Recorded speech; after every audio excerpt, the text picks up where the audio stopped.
Sigma Alpha Epsilon, celebrating 150 years of excellence.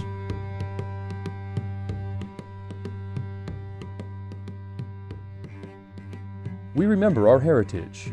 We remember Harry Stanhope Bunting. Who was this man who the women adored and the men envied?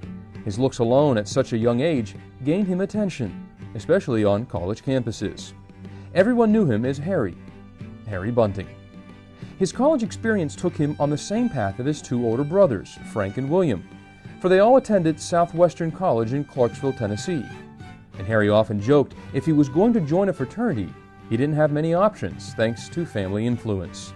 It would have to be SAE.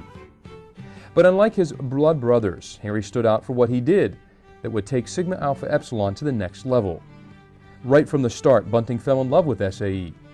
The night of his initiation, he even said, "As I went out from the chapter hall that night with my brothers, I felt like we were the reincarnation of noble Leslie Devotee."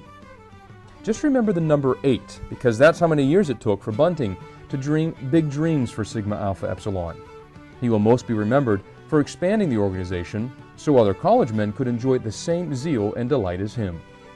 You've never seen such a salesman, a talker, a conversationalist, a charmer. He could pick up on one thing in a man's mind and zero in on that, then convince him he must join SAE. If chapters recruited like Bunting today, the fraternity just might triple in size.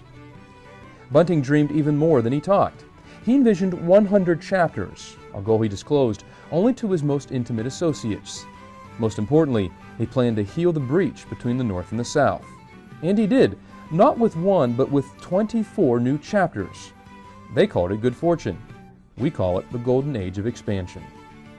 But all expansion aside, the most important thing Bunting ever did was to find William C. LeVere. And it was Bunting who truly gave LeVere to the fraternity. He saw the potential in that roly-poly student who swaggered down the sidewalk on campus, the student who Greeks feared because of his leadership. While others didn't think he'd join a fraternity, Bunting got his man. He was a true visionary, the kind of man who sees a light at the end of the tunnel and tosses aside obstacles when others give up. Had it not been for Bunting, we might not have as many chapters as we do. We might not understand the true meaning of expansion. Sigma Alpha Epsilon remembers our brother, Harry Stanhope Bunting.